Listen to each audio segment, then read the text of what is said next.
Assalamualaikum warahmatullahi wabarakatuh. Alhamdulillahi rabbil alamin wa bihi nasta'inu ala umuri dunya waddin.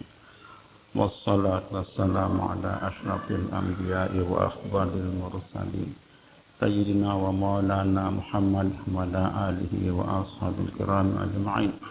Amma ba'du, faqala al-musannif rahimahullahu ta'ala wa ala man nafa'a bi'udhumihi hijaban amin ya rabbal alamin.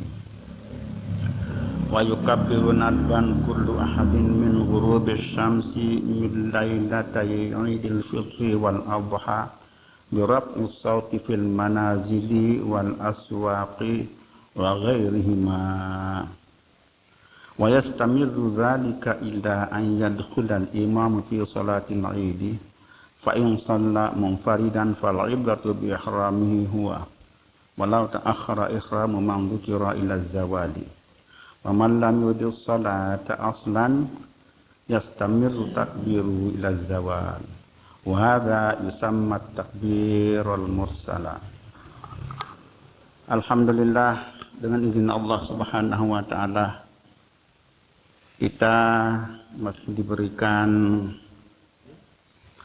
kesehatan dan keafiatan sehingga pada malam hari ini masih kita bisa lanjutkan kajian kita yang sudah kita lakukan, sudah kita laksanakan sebelumnya. Masih terkait dengan hal-hal yang berkaitan dengan sholat sunat, masih belum selesai sampai dengan saat ini. Namun sebelumnya ingin yang sampaikan bahwa di dalam kita beribadah secara garis besarnya ada dua macam ibadah sesungguhnya, yaitu yang pertama disebut sebagai ibadah mahdhah, seperti seperti sholat, puasa, haji dan lain-lain.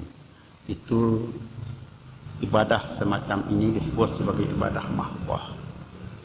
Yang kedua adalah ibadah ghairu mahdhah. Ya, termasuk di sini dalam ibadah yang kedua ini adalah ibadah-ibadah sosial. Termasuk seperti misalnya membantu tangga, membuat jalan apa dan sebagainya, itu adalah ibadah yang bukan termasuk ibadah mahdhah. Nah, khusus mengenai ibadah mahdhah yang selama ini kita bicarakan itu terkait dengan sholat. Misalnya untuk ibadah mahdhah sholat dan lain-lain itu ada tiga aspeknya. Ya. Yang pertama adalah dari sisi caranya. Yang kedua dari sisi waktunya. Yang ketiga dari sisi tempatnya. Nah, untuk ibadah mahdhah seperti sholat dan lain-lain, baik cara, waktu maupun tempat itu harus sesuai dengan syariat. Harus sesuai dengan syariat, dan memang sudah ada. Cara sesuai dengan syariat sudah tersedia. Waktu untuk melaksanakan ibadah yang memang memerlukan waktu tertentu sudah sesuai dengan syariat, ada waktunya. Demikian juga tempat. Ya, demikian juga tempat. Misal sholat, ya, di samping memiliki cara yang sudah ada menurut tuntutan syariat, juga waktunya sudah jelas. Jadi cara dan waktu. Ibadah haji misalnya, itu cara, waktu dan tempat. Walaupun cara kita lakukan sesuai dengan syariat, waktunya sesuai dengan syariat misalnya, tetapi tempatnya tidak sesuai dengan syariat, maka ibadah tersebut tidak ada artinya. Mau melakukan tawaf, mau melakukan sa'i dan sebagainya, tapi di sana di lapangan Sangkareang misalnya, sesuai dengan itu, sesuai dengan syariatnya. Cuma tempatnya, itu masalahnya. Jadi ibadah, ini ibadah mahdhah itu sesuai dengan cara, waktu, dan tempat yang memang disyariatkan oleh syariat itu sendiri. Ya, dikerjakan sesuai dengan syariat itu sendiri. Nah, terkait dengan itu ada semacam fenomena, ya, bahwa di akhir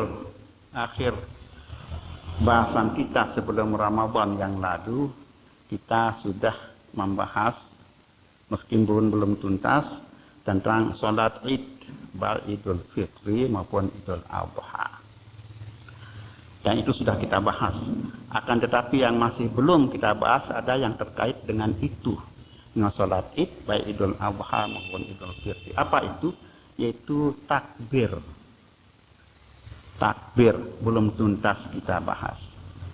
Karena yang lihat ada yang kadang-kadang aneh, yang lihat, ya, jamaah kita mungkin karena tidak tahu, maka ada yang melakukan takbir tidak sesuai dengan, ya, mungkin sesuai dengan syariat, tapi tidak sesuai dengan waktu, misalnya. Misal, ada yang lebaran topat takbir dia. Lebaran topatnya saja tidak ada dalam syariat. Takbir dia di sana.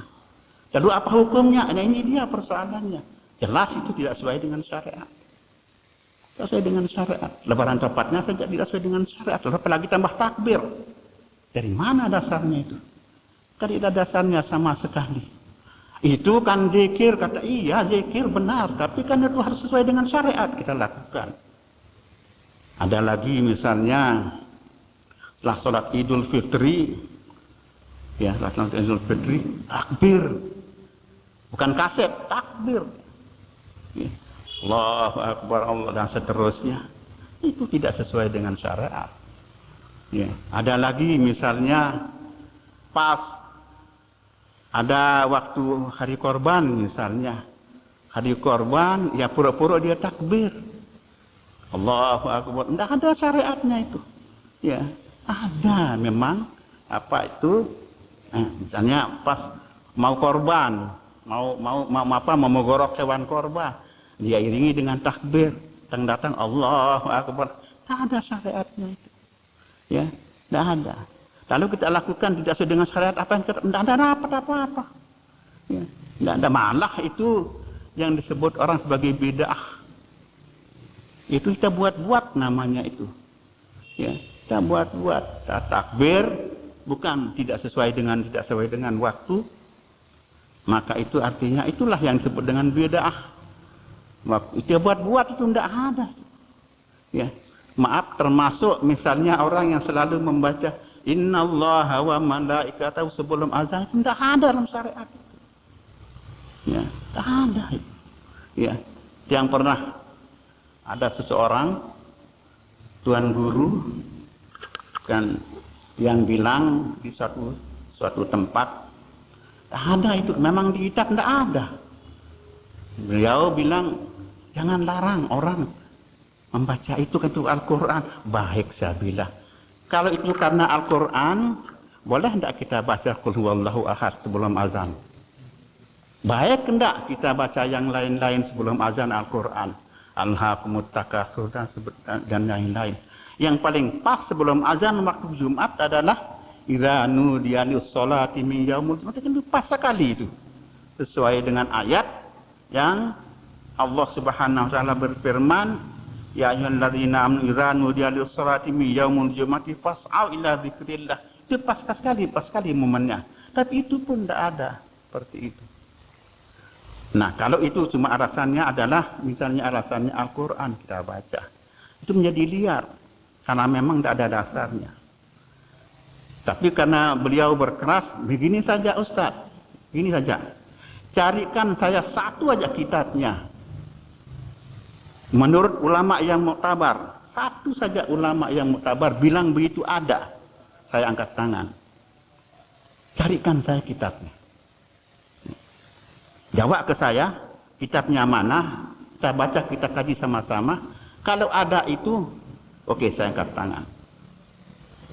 Tapi sudah bertahun-tahun, bertahun-tahun tidak ada itu, tidak ketemu, memang tidak ada, ya.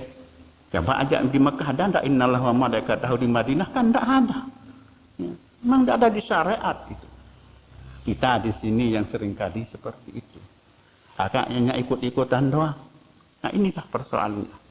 Ya, seringkali kita ikut-ikutan tanpa dasar, tanpa ilmu, ya kita kerjakan. Nah ini yang jadi persoalan.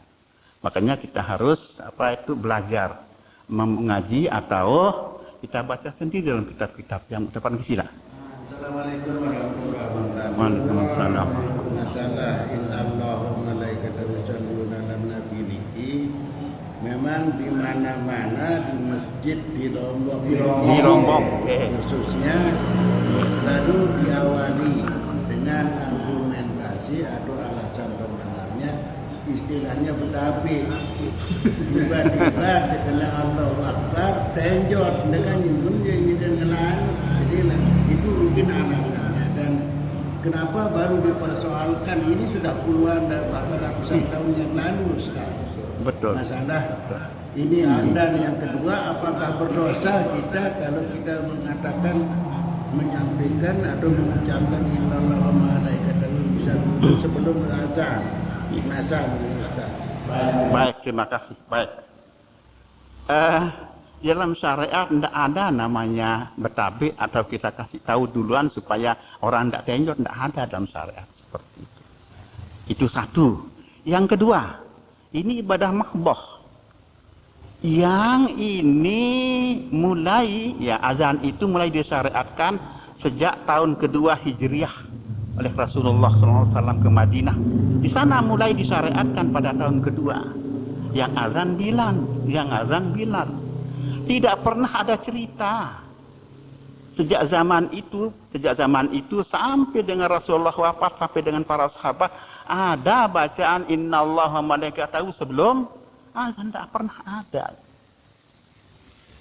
Sekarang apa kita adakan? Kan itu persoalannya.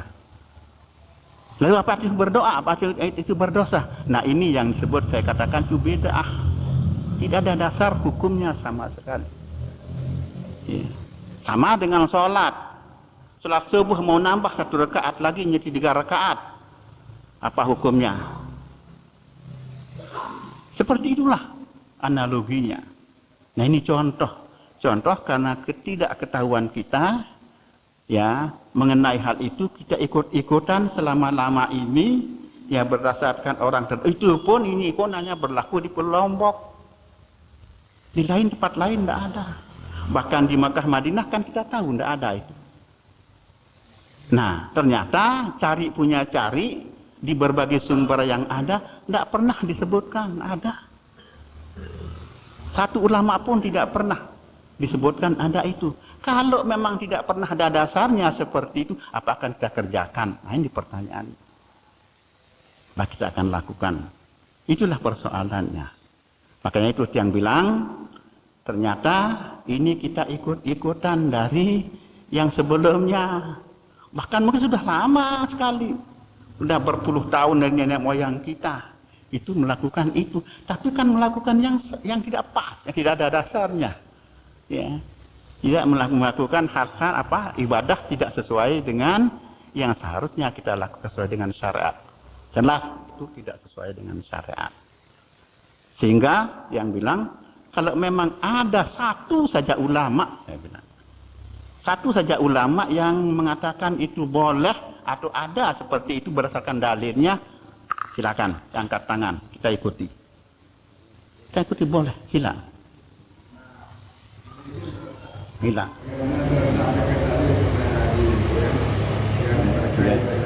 Masalah azan sebelumnya bagaimana dengan sebelum azan juga dibacakan selawat, sholat wassalamualaikum, dan juga setelah azan kita baca doa Rabbana gitu.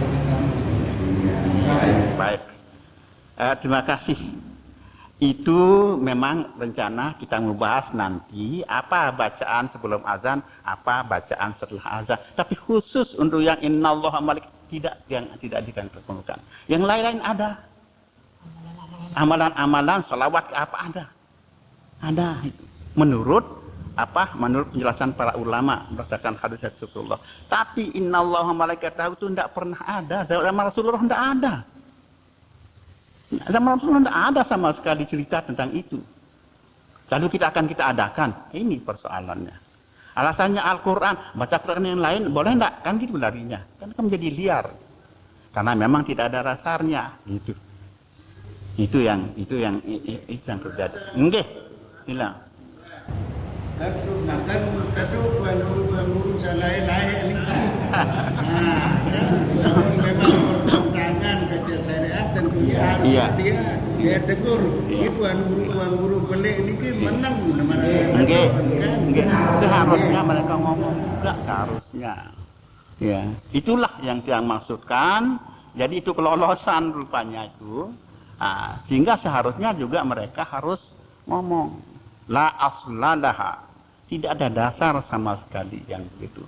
Itu kuncinya. Jadi apapun, siapapun, mau ada orang yang diam atau apa dan sebagainya, itu tidak ada persoalan. Yang penting yang jelas itu tidak ada dasarnya.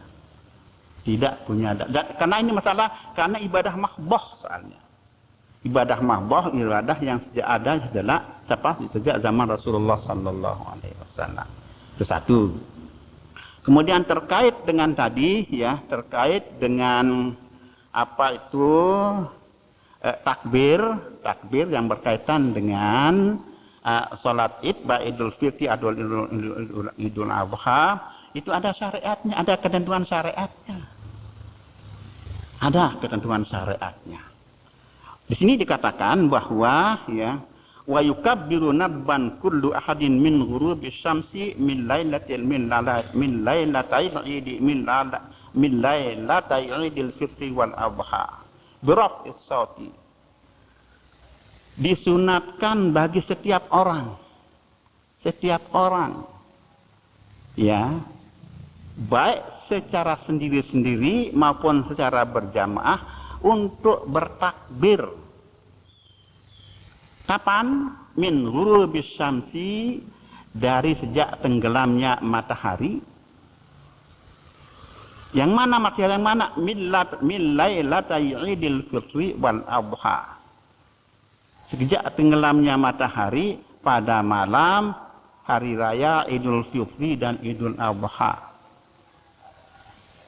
Di sana di wadi itu disunatkan setiap orang ya, baik secara berjamaah tentu maupun secara sendiri-sendiri untuk bertakbir, membaca Allahu Akbar, Allahu Akbar, Allahu Akbar. Sejak tenggelamnya matahari maghrib pada malam Idul Adha besok, nah, kita salat Idul Adha besok malamnya itu disunatkan kita melakukan. Bagaimana sebelumnya? Nah ini dia. Asal dia takbir orang, itu yang saya katakan. Pas masih asal jam 4, jam 5, Allahu Akbar Allah, besok mau Idul Adha atau Idul Fitri, itu yang tidak ada dasarnya. Pas jam 4, jam 5. Kecuali kalau takbir yang dilakukan setelah sholat, lain cerita itu. Setelah sholat, itu ada dalam syariat. Ada dalam syariat, kita dituntut syariat untuk melakukan takbir setelah sholat. Tapi khususnya dari cara nanti ketentuannya. Nah, tetapi kalau pas misalnya datang jam-jam 5, ya sudah selesai orang sholat sholat asar, datang dia si X misalnya naik ke masjid, Allahu Akbar, Allahu Akbar. Ini yang tidak ada dasarnya sama sekali. Ya. Itu yang dia maksudkan. Ya. Pas seperti tadi pada waktu begorok misalnya sembelih, ya sembelih Allahu Akbar, sementara orang sembelih kambing atau sembelih sapi, kita Allahu Akbar di masjid. Nah, itu yang saya maksudkan.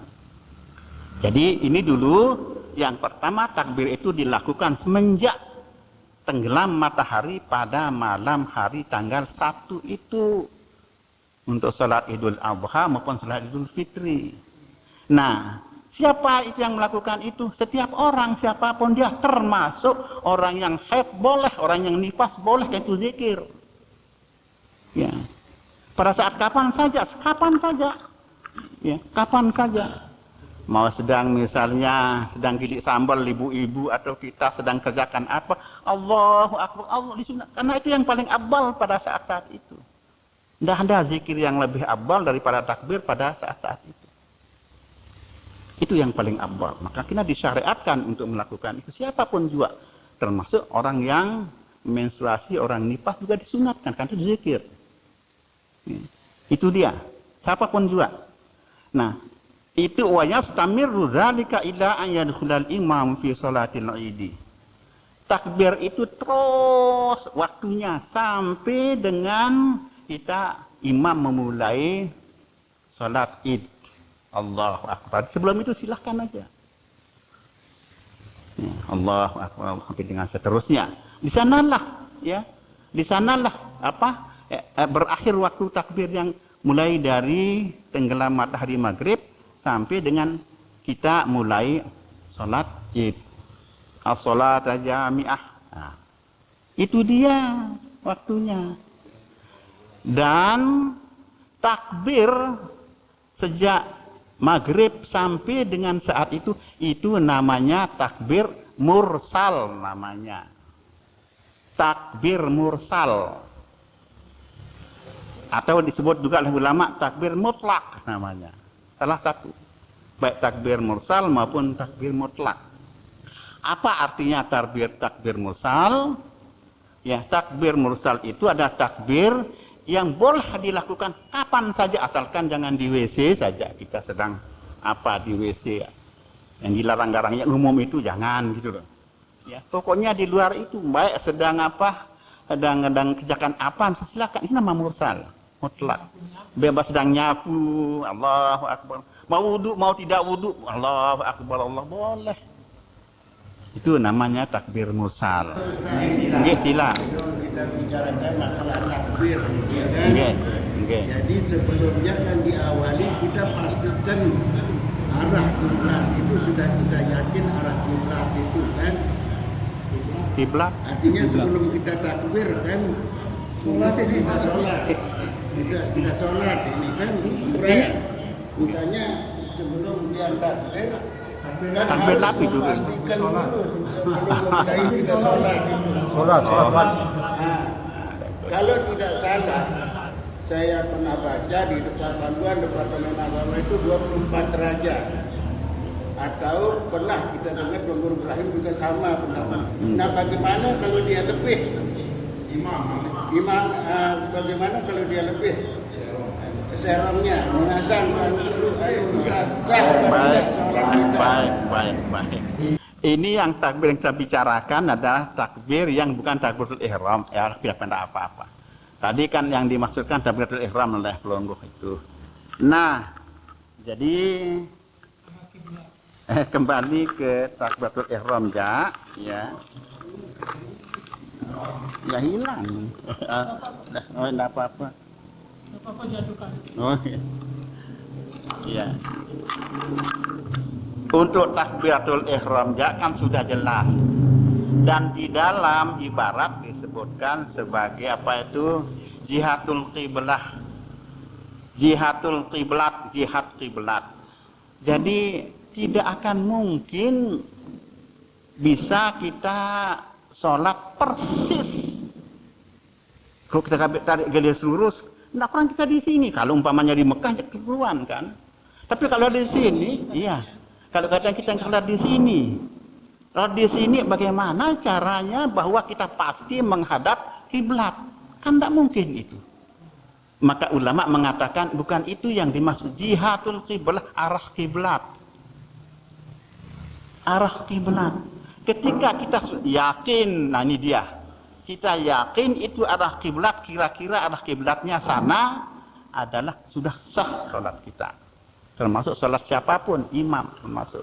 Ini jihadul qiblah namanya. Bahkan di Arafah itu masih disebut jihadul qiblah, bukan qiblah. Meskipun kita lihat itu jam yang tinggi itu dari Arafah, ya, tapi tetap jihadul qiblat tanda panahnya itu kan jihadul qiblat dia bilang, bukan qiblat. Artinya sudah masuk jihadul qiblat, arah kiblat. Dan arah kiblat itu adalah kira-kira sesuai dengan keyakinan kita, ya sudah. Tidak bisa kita persis gitu. Syukur kalau bisa persis. Tapi kan kita tidak tahu dari sini. Kan sering kita bersoal dengan Pak Imam Islam. Ada imam yang miringnya terlalu kuat ke sana, tapi ada yang biasa saja. Sekarang untuk kita di sini gimana imamnya supaya tidak terlalu. Ya, nah itu saja ya. Kalau itu kan disepakati bisa. Kira-kira sudah benar tidak arah kiblat daripada imam atau kita? Begitu.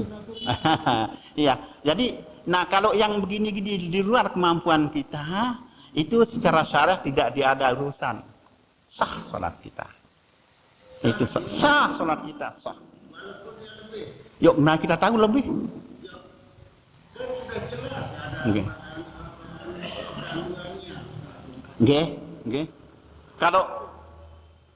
Kalau kita yakin lebih, ya tidak sah. Sila. Mungkin kan yang pas itu kan agak miring sedikit. Ke kanan. Bagaimana kalau dia miring begini atau miring begini? Betul. Nah, Sekarang jadi ini kan kita juga sebagai makmum katakan arah agak was-was. Sekarang yang minta ketegasan sesuai dengan syariat itu sah apa tidak sah? enggak. Sekarang, nah ini yang menjadi persoalan. Ya. Ini persoalan imam ya. Kalau tidak diyakini sah oleh makmumnya yang tidak sah sholatnya. Itu dia. Jadi kalau seorang imam, makmum itu tidak sah sholatnya. Makmumnya ngikut tidak sah. Sholatnya tidak sah ngikut imam yang begitu. Nah karena itu, maka seyogianya imam itu ya sebenarnya harus berdasarkan kesepakatan sesuai dengan apa yang sudah ada petunjuk dari. Itu dia, sana itu kita pakai. Ya, sesuai dengan petunjuk yang ada. Arah agak kanan berapa derajat, itu kita pakai. Di luar itu jangan. Ya, di luar itu jangan. Karena tadi persoalannya adalah ketika ada imam misalnya seperti itu dianggap salah oleh seorang makmum yang tidak sah sholatnya, itu masalahnya. Itu masalah. Makmum yang itu tuh yang tidak sah sholatnya, yang lain sah. Ini mengenai takbir ihram. Nah, tapi yang saya bicarakan yang takbir yang bukan takbiratul ihram yang tadi itu ya. Ya takbir yang terkait dengan apa? Idul Fitri dan Idul Adha itu yang kita maksudkan. Nah, takbiran. Iya, takbiran. Itu waktunya adalah sejak maghrib sampai dengan kita mulai sholat id, itu namanya takbir mursal namanya. Takbir mursal atau takbir bebas waktunya. Nah, itu boleh dilakukan. Ya. Bahkan, ya, wa man lam yuridis sholat akhara ihramu man dzukira ila zawal. Kalau umpamanya ada orang yang tidak sempat berjamaah ke masjid untuk sholat id misalnya, maka dia disunatkan untuk melakukan sholat id sendirian karena sakit misalnya, tidak bisa ke masjid, tidak bisa berjamaah, boleh sholat sendiri di rumah, boleh. Dan dia tetap disyariatkan untuk melakukan takbir. Sampai kapan dia selesainya takbirnya itu? Sampai dengan mulai masuk kepada Allahu Akbar takbiratul ihram. Misalnya sholat idnya misalnya jam-jam 10 dia sempat, misalnya takbir terus, Allahu Akbar, Allahu Akbar. Itu maksudnya. Jadi sampai dengan hendak masuk kepada takbiratul ihram. Dari sanalah selesainya yang namanya takbir mursal. Itu takbir mursal. Terus yang berikutnya adalah wa malam di salat aslan ya. Yastamiru takbiru ila zawal. Ada misalnya arah saya sudah kelewatan, saya sholat id. Malas dia misalnya atau karena ada apa misalnya tidak sholat, tidak sama sekali dia. Kalau yang begini ini sampai kapan dia waktu takbir mursalnya itu? Kalau orang semacam ini sholat hendak, ya, tapi tetap disunatkan untuk melakukan takbiran, Allahu Akbar. Tapi kapan nih batasnya? Mulai dari maghrib sampai dengan apa? Waktu zuhur. Waktu zuhur. Ya, itu dia. Jadi bagi mereka yang sholat ya sampai dengan pas mau sholat. Tapi bagi mereka yang tidak sholat ya waktunya sampai dengan waktu menjelang waktu zuhur, azan zuhur. Sunat terus, itu takbir mursal batasnya seperti itu. Nah, terus wa hadza yusamma takbirul mursalah. Beda dengan, nah ini takbir mursal ini baik untuk malam tanggal 1 bulan Syawal maupun malam tanggal 10 bulan Zulhijjah untuk salat Idul Adha. Sama takbir mursalnya aja waktunya. Baik untuk kedua-dua ini. Sama. Nah, untuk yang Idul Fitri ya, tidak ada takbir yang lain selain mursal, tidak ada. Tidak ada. Di luar itu tidak ada lagi, tidak diakui sebagai syariat. Selain waktu dari maghrib sampai dengan waktu kita mau sholat. Bahkan bagi yang tidak sholat adalah sampai dengan menjelang waktu zuhur. Di luar itu tidak ada takbir apa-apa. Artinya tidak ada syariatnya, tidak disyariatkan untuk bertakbir di luar itu. Untuk takbir untuk sholat Idul Fitri. Cuma yang ada adalah cuma takbir mursal yang tadi itu untuk sholat Idul Fitri ya. Beda sedikit dengan yang Idul Adha ini dia. Beda yang Idul Adha. Wa yukabbiru fi Idul Adha khalfa salatil faraidi wan nawafili walau faitatan wa salati janazatin min fadri yaumi arafata ilal ghurubi min akhir ayyamit tasyrik as-salasah. Beda. Untuk yang Idul Adha aja ada takbir yang dilakukan setelah sholat. Takbir artinya kalau tidak sholat tidak ada takbirnya. Sholat ini terkait apa itu terikat dengan sholat takbir ini. Nah inilah namanya takbir terikat. Kalau tadi kan takbir bebas namanya. Sekarang ini ada takbir terikat. Di dalam istilah syariatnya namanya takbir muqayyad. Muqayyad namanya takbir muqayyad. Jadi ada takbir mursal, ada takbir muqayyad. Takbir muqayyad ya ada pada yang berkaitan dengan sholat Idul Adha. Tapi untuk Idul Fitri yang ada cuma takbir mursal, tidak ada takbir muqayyadnya. Itu dia. Nah, sekarang pertanyaannya adalah sholat apa yang dilakukan seseorang sehingga setelah sholat disyariatkan untuk melakukan takbir macam apa itu? Apakah sholat sunat atau sholat fardu atau sholat apa gitu? Di sini disebutkan bahwa ya khalfa sholatil faraidi, pertama di belakang atau setelah selesai sholat fardu. Setelah selesai sholat fardu itu bisa disyariatkan untuk melakukan takbir. Jadi assalamualaikum ya, Allahu akbar, Allahu akbar, Allahu akbar. Ya kan ada zikir kan setelah sholat kan ada zikir. Ulama mengatakan memang ada zikir setelah sholat, tapi mana yang lebih diutamakan? Yang lebih diutamakan adalah takbir. Assalamualaikum, assalamualaikum, takbir yang lebih diutamakan. Boleh tidak takbir muqayyad setelah zikir? Boleh saja sih, tapi yang utama adalah setelah apa? Setelah salam langsung akibat sholat. Allahu akbar. Setelah assalamualaikum, assalamualaikum, Allahu akbar, Allahu akbar. Itu yang disebut sebagai takbir muqayyad. Oh iya. Langsung yang paling utama adalah langsung saja. Assalamualaikum, assalamualaikum, Allahu akbar, Allahu akbar. Tidak salah sih, cuma yang utama. Yang utama adalah kita mau yang utama. Yang utama adalah langsung begitu salam dan takbir. Kemudian wa khalfa sholatin nawafili. Demikian juga setelah selesai sholat sunat. Disyariatkan untuk melakukan takbir, cuma takbiran atau takbir setelah sholat sunat kita. Semua sholat sunat. Baik yang qabliyah, ba'diyah, assalamualaikum, Allahu akbar, Allahu akbar, Allah. Yang pendek-pendek itu takbir yang biasa yang pendek-pendek itu kita pakai. Itu dia syariatkan dan itu lebih afdal daripada zikir yang lain-lainnya. Apalagi walau faitatan, walau sholat kita sholat qadha misalnya, sholat qadha, tidak sholat subuh tadi ke Lembang ya. Pas jam 7 dia bangun misalnya, kada subuh Allahu Akbar, Assalamualaikum Allahu Akbar, disyariatkan juga. Bahkan walaupun untuk qadha tetap disyariatkan. Ini maksudnya. Kemudian apa? Wa sholat janazatin, wa sholat janazatin. Walaupun juga setelah sholat jenazah, sampai sebegituannya itu. Sholat jenazah Allah disyariatkan untuk takbir muqayyad. Nah, takbir muqayyad. Kapan dimulainya takbir muqayyad itu dilakukan? Cara syariatnya gitu. Min fajri yaumi Arafah.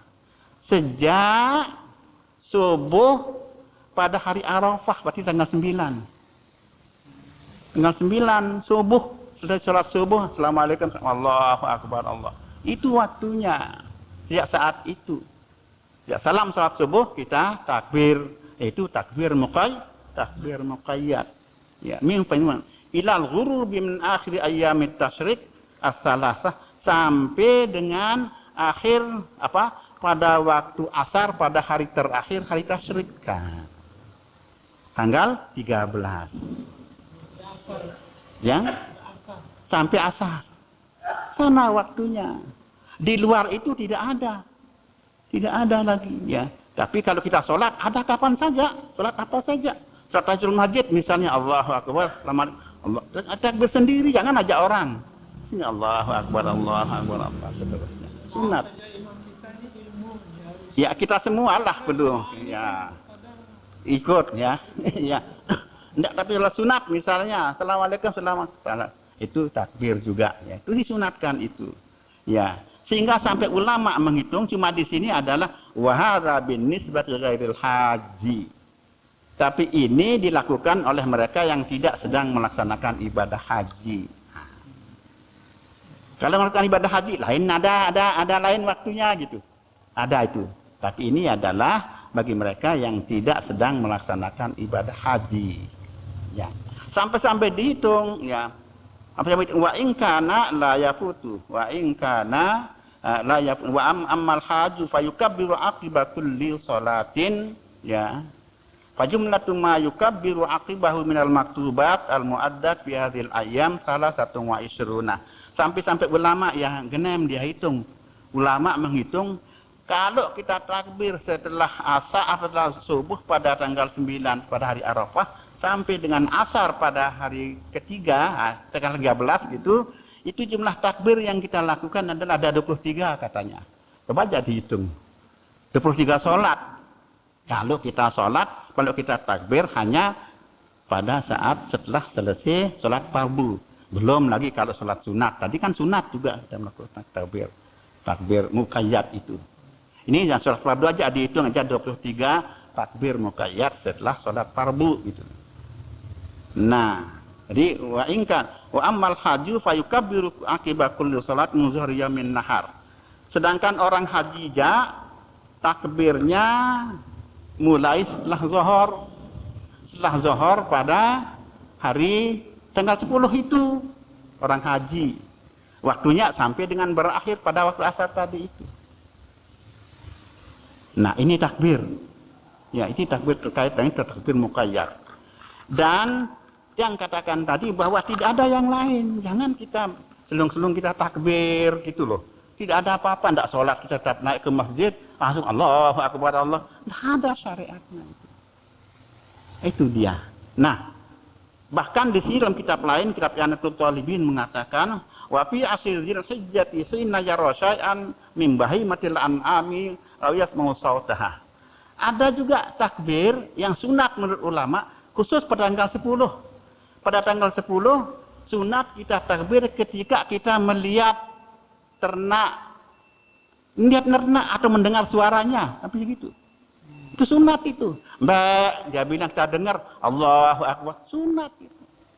Atau kita lihat, khusus tapi tanggal 10, yang lain dengan ya, tanggal 10 tok, mulai dari maghrib sampai dengan itu tadi itu sampai dengan pas menjelang maghrib pada hari besok. Ya. Enggak, yang an'am, yang kambing, yang onta, kambing, apa an'am itu. Ya? Enggak, yang an'am, yang an'am itu adalah itu onta. Ya, hewan korban itu maksudnya. Yang termasuk yang hewan yang boleh dikorban. Bawa sapi ada, kita dengar suaranya udah kita dengar, disunatkan dulu bertakbir. Atau melihat. Nah, misalnya kita jalan tanggal 10 doang, pas tanggal 10 pas ketemu sama tanggal 10 doang. Pas tanggal 10 itu kita lewat, ada sapi, lihat kita sapi, Allah, sunat. Sampai gitu. Kan ini kan ada dasarnya maksudnya. Yang begini ini yang syariat yang ada dasarnya. Tapi kalau tiba-tiba kita ada orang gorok sapi di depan sana, langsung Allahu Akbar datang, nah ini ada dasarnya. Tapi karena kalau pada saat dia sapi masih ada itu. Pada saat melihat itu misalnya Allahu Akbar, Allahu Akbar. Nah, itu dia. Ini syariatnya. Baik. Wallahu a'lam bishawab. Sida. Tadi itu yang nggak boleh itu tukang gorok yang mau menyembelih, atau kalau kita kan misalnya kita melihat sapi yang mau disembelih itu kan melihat sapi, lalu kita bertakbir. Tapi hidup sama yang orang ya pada kita melihat sapi sunatkan kita bertakbir. Terus Melihat. Makanya jadi jamaah lain yang menyaksikan kurban kan sedang melihat sapi. iya, takbir. Yang tidak boleh, yang tidak ada dasarnya tukang goroknya. Ya tukang gorok kan yang ada dia zikirnya sendiri. Ada zikir khusus dia. Karena tadi kan Tapi sebelumnya dia juga kan, sebelumnya menggorok. Takbir juga zikir khusus. Iya, pas menggorok itu kan ada zikir khususnya. Tapi sebelum itu kan takbir juga sesi disunatkan.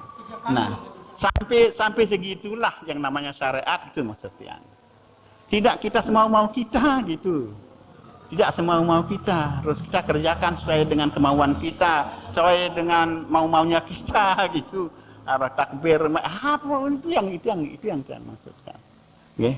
Nah, ini syariat, syariatnya. Wallahu subhanahu wa ta'ala a'lam bishawab. Alhamdulillahirabbil alamin. Assalamualaikum warahmatullahi wabarakatuh.